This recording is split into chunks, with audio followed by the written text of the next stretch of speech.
ચાલો, good afternoon વિદ્યાર્થી મિત્રો.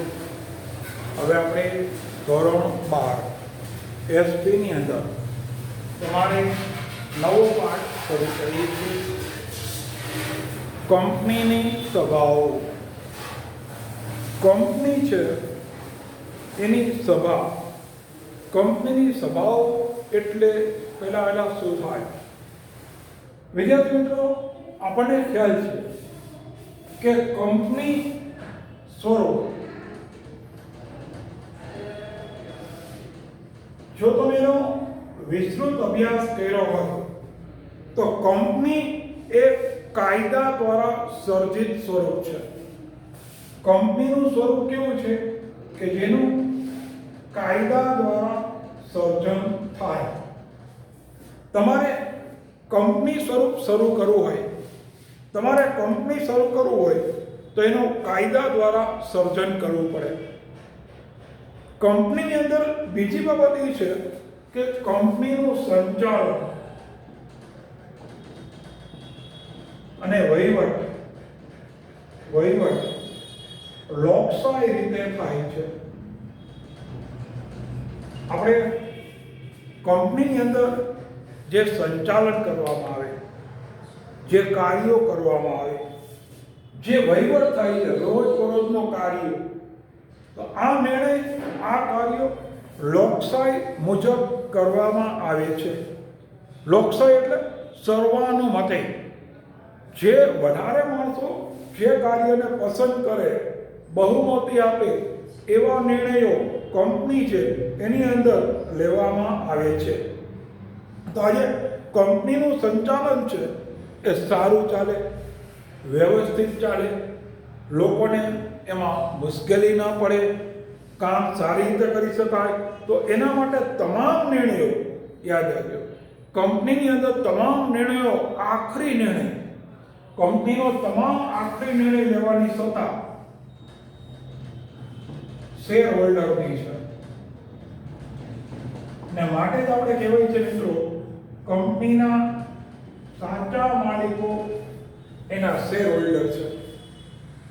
તો કોઈ પણ કંપનીની અંદર જાહેર કંપની હોય તો જાહેર કંપનીમાં એના જે શેર હોલ્ડર છે એ કંપનીના મુખ્ય કાર્યકર્તા છે. તો આ શેર હોલ્ડર દ્વારા જે કંઈ નિર્ણય લેવામાં આવે છે એ નિર્ણયને મંજૂરી આપવામાં આવે. તો શેર હોલ્ડરો કંપનીનો નિર્ણય લે તો એના માટે આ શેર હોલ્ડર છે એને સત્તા છે કે પોતે કોઈ પણ નિર્ણય લઈ શકે. તો શેર હોલ્ડરને નિર્ણય લેવાની સત્તા છે.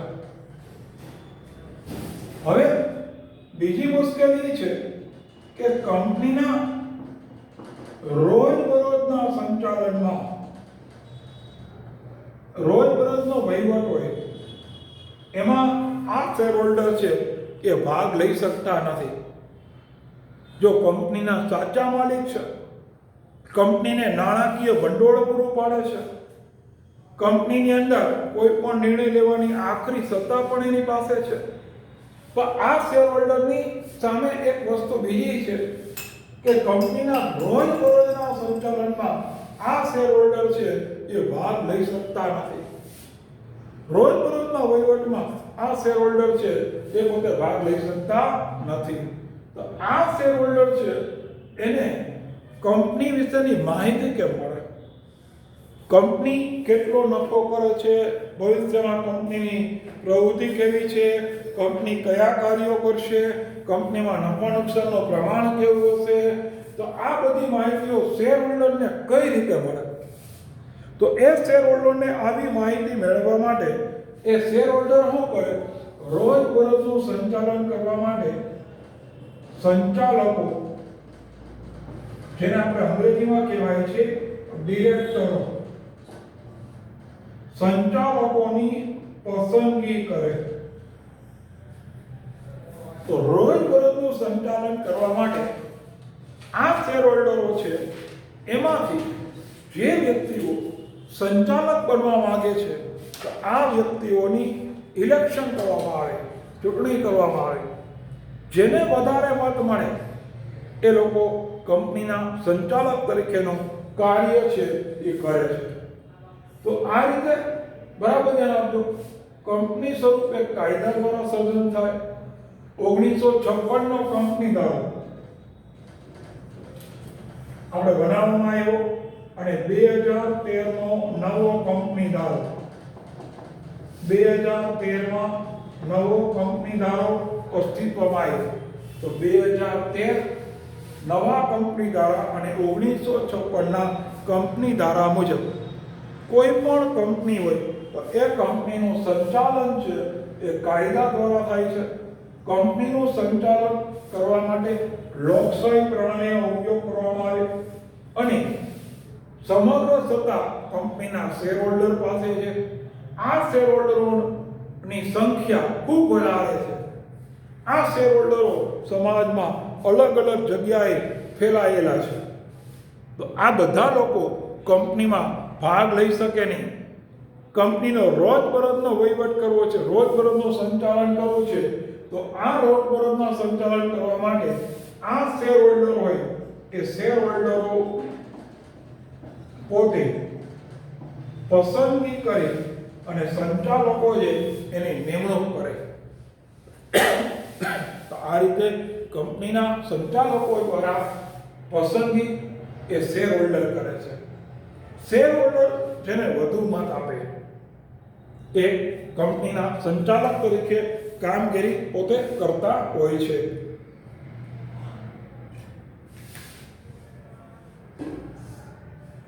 આ શેર હોલ્ડર છે એ લોકોની પસંદગી શેર હોલ્ડર છે એ સંચાલકોની પસંદગી કરે છે.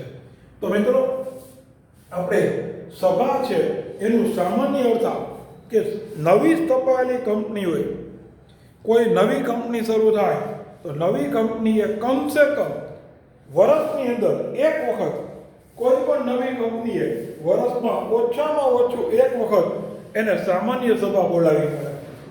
વર્ષમાં ઓછામાં ઓછી એક વખત સામાન્ય સભા બોલાવવી પડે અને આ સભાની અંદર કંપનીનું મેનેજમેન્ટ છે, કંપનીએ આખા વર્ષ દરમિયાન શું કાર્ય કર્યું એની માહિતી છે એ આપવી પડે.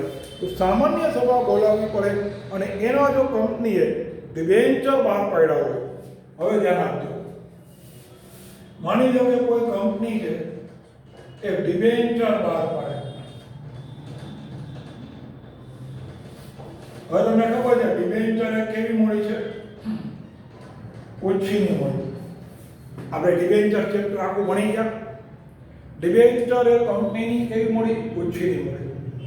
તો આજે જ્યારે કોઈ નવી કંપની ડિબેન્ચર બહાર પાડે તો આ ડિબેન્ચર દ્વારા કંપની જ્યારે મૂડી મેળવવા માંગે તો ડિબેન્ચર હોલ્ડર પોતાના હિતના રક્ષણ માટે ડિબેન્ચર હોલ્ડરને પોતાના પૈસાની સલામતી રહે, પોતાને વળતર મળે, તો પોતાના હિતના રક્ષણ માટે એને કંપની છે એના વિશે સમગ્ર માહિતી આપવી પડે. અને એ માહિતી તમારે આપવી હોય તો ડિબેન્ચર હોલ્ડરની સભા બોલાવવી પડે. ડિબેન્ચર હોલ્ડરની સભા.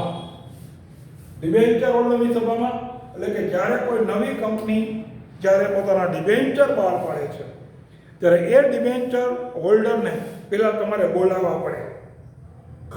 ડિબેન્ચર હોલ્ડરને બોલાવીને સમજાવવું પડે કે તમારે કંપનીની અંદર જે પૈસાનું રોકાણ કરો છો તો તમારા પૈસાની સલામતી કેટલી છે એના વિશે ડિબેન્ચર હોલ્ડરને બોલાવી કંપનીની માહિતી આપવામાં આવે. કે કંપની એને કહે છે કે અમે કેટલા સમય માટે તમારી પાસેથી પૈસા ઉછીના લેશું, તમને કેટલું વ્યાજ ચૂકવવામાં આવશે. તો આવી બધી માહિતીઓ એને ડિબેન્ચર હોલ્ડરની સભા બોલાવી આપવી પડે. જો ડિબેન્ચર હોલ્ડરને ગળે ઉતરે, એને વિશ્વાસ બેસે તો એ કંપનીને ડિબેન્ચર દ્વારા ઉછીની મૂડી પૂરી પાડે. તો એના સિવાય ડિબેન્ચર હોલ્ડર છે એને જો કંપની વિશે માહિતી ન હોય તો એ કંપનીને ઉછીના પૈસા આપે નહીં. તમે સમજી શકો કે ઉછીના પૈસા કોઈ માણસ ક્યારે આપે? કે જ્યારે તમારી વિશે તમારી પ્રતિષ્ઠા સારી હોય, તમારી માહિતી એની પાસે હોય તો એ પૈસા આપે. તો અહીંયા આ રીતે બોલાવવી પડે છે, ડિબેન્ચર હોલ્ડર સભા બોલાવવી પડે અને એના પોતે નિર્ણય થાય. ત્યારબાદ કંપનીની રોજબરોજની કામગીરી, રોજબરોજના કાર્યનો અહેવાલ વર્ષના અંતે શેર હોલ્ડરોને આપવો પડે. કંપનીએ રોજબરોજનું જે કાર્ય કર્યું, તો આ રોજબરોજના કાર્યના અંતે વર્ષ પૂરું થયું તો વર્ષના અંતે તમારા શેર હોલ્ડરને કંપનીની માહિતી આપવી પડે, જેને આપણે શેર હોલ્ડરોની સભા કહેવાય.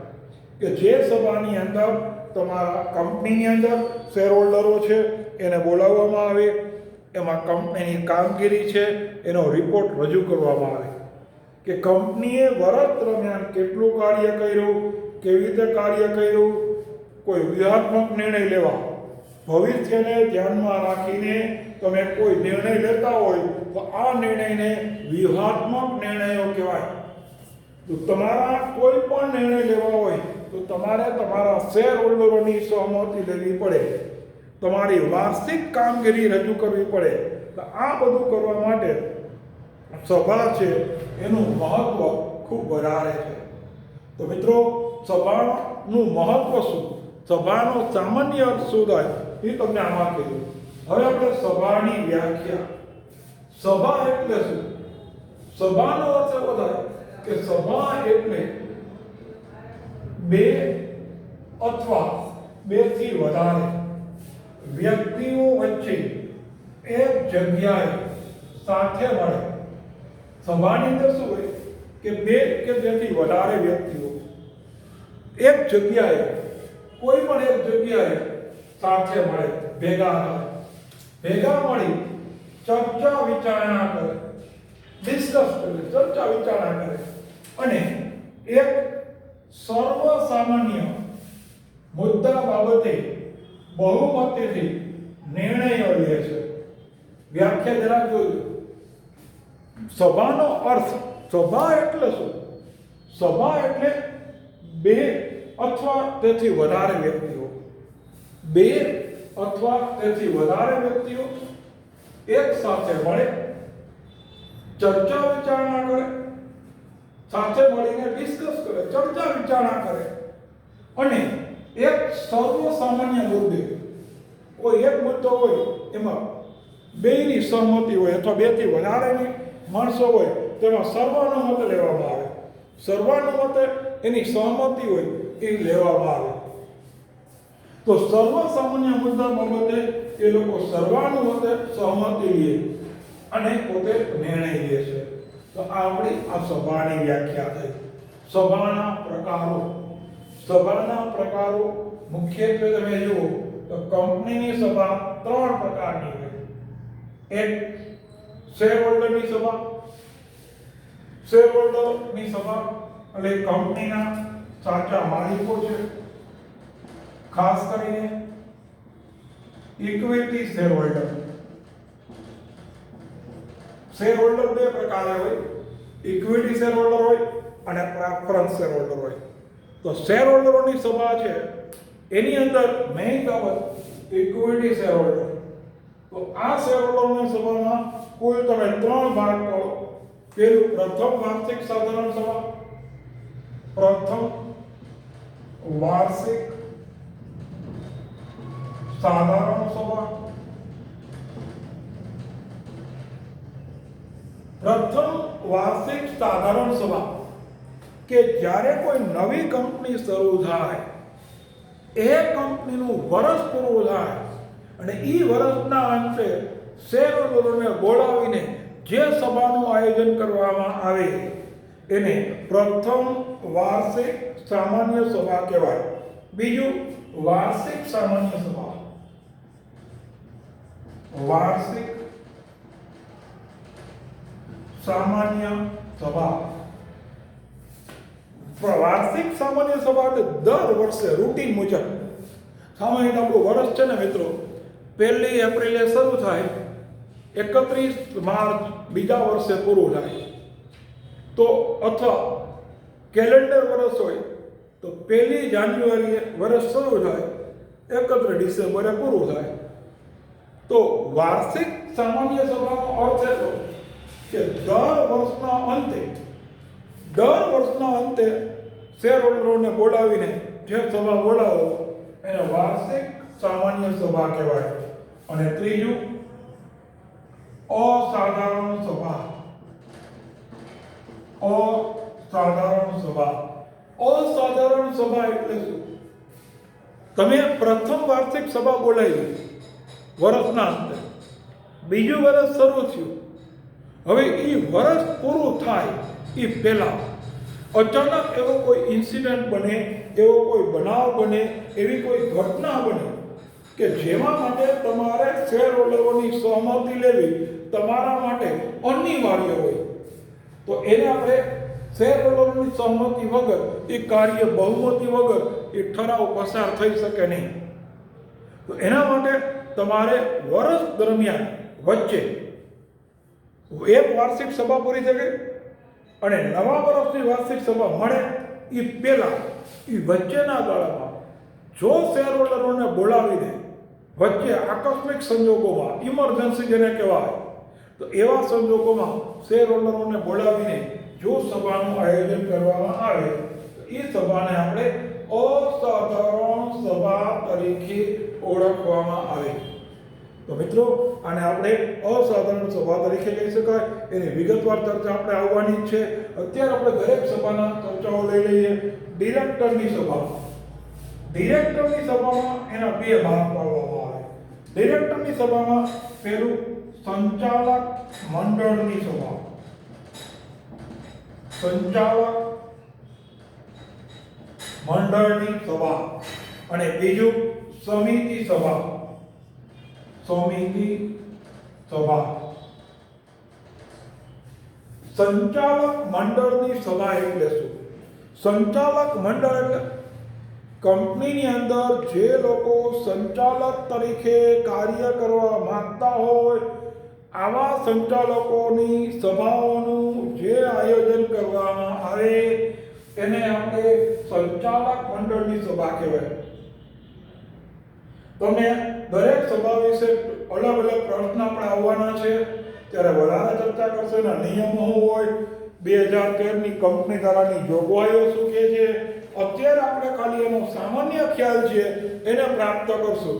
તો મિત્રો, સંચાલક મંડળની સભા જે તમારી કંપનીમાં બોર્ડ ઓફ ડિરેક્ટર્સ છે, જે કંપનીનું મેનેજમેન્ટ કરે છે, જે કંપનીના રોજબરોજના કાર્યો કરવા માટે ભેગા થાય છે, તો આવા સંચાલકોની જે સભા બોલાવવામાં આવે એને સંચાલક મંડળની સભા કહેવાય. સમિતિ સભા. હવે સમિતિ સભા એટલે ઘણી વખત એવું બને કે એકમનું કાર્યક્ષેત્ર બહુ વિશાળ હોય, મોટું એકમ હોય, વિસ્તૃત એકમ હોય, તો આવું એકમ છે ને એ અલગ અલગ સમિતિ બનાવે. ખરીદ વિભાગની સમિતિ, વેચાણ વિભાગની સમિતિ, કર્મચારી વિભાગની સમિતિ. ધ્યાન આપો, સમિતિ હોય ને એના પ્રકાર મળે. ખરીદી સમિતિ, વેચાણ સમિતિ, કર્મચારી સમિતિ, નાણાકીય સમિતિ. તો તમારા ધંધાકીય એકમમાં અલગ અલગ કાર્યો કરવા માટે અલગ અલગ સમિતિઓનું આયોજન કરવામાં આવે. તો આ બધી જે સમિતિ હોય, તમે જે સમિતિ બનાવી છે એ સમિતિઓને ભેગી કરી અને તમારે એકમનો કોઈ વિકાસ, એકમનો વિસ્તરણ કરવું હોય, એનો નિર્ણય લેવો હોય તો બધી સમિતિઓને ભેગી કરવામાં આવે. અને આ સમિતિઓને ભેગી કરી અને જે સભાનું આયોજન થાય છે એને આપણે સમિતિ સભા કહેવાય. અને છેલ્લે આપણે આવે છે ખાસ સભા. ખાસ સભાની અંદર પહેલું આપણે પાડીએ છીએ વર્ગ સભા. બીજો પ્રકાર એ પાડવામાં આવે છે લેણદારોની સભા. અને ત્રીજું અને છેલ્લું કંપનીના વિસર્જનની સભા. હવે મિત્રો ખાસ ધ્યાન આપજો કે તમારે ખાસ સભા કોને કહેવી? ખાસ સભાની અંદર કહેવાય છે કે સમાજની અંદર વર્ગ સભા. આપણા કંપનીમાં અલગ પ્રકારના વર્ગો હોય. સંચાલક વર્ગ, કર્મચારી વર્ગ, ગ્રાહક વર્ગ. તો આ જે અલગ પ્રકારના વર્ગો હોય એમાં એની જે સભા બોલાવો કે ડિબેન્ચર હોલ્ડરની સભા બોલાવો, શેર હોલ્ડરોની સભા બોલાવો, જે લોકોના શેર ઉપર હપ્તા ન ભર્યા હોય. ઘણા લોકો શું હોય કે શેર ઉપર તમે પૈસા માગાવો, હપ્તા માગાવો, હપ્તાની રકમ ન ભરે, વારંવાર નોટિસ આપો, સૂચના આપો તોય હપ્તા ન ભરે, તો આવા શેર હોલ્ડરોની સભાનું આયોજન કરવામાં આવે, જેને આપણે હપ્તાની સભા કહેવાય છે. તો એવા લોકોને જે સભા બોલાવો એને વર્ગ સભા કહેવાય. વર્ગ સભાનો અર્થ બરાબર ક્લિયર રાખજો. વર્ગ સભાનો અર્થ આપણે આ રીતે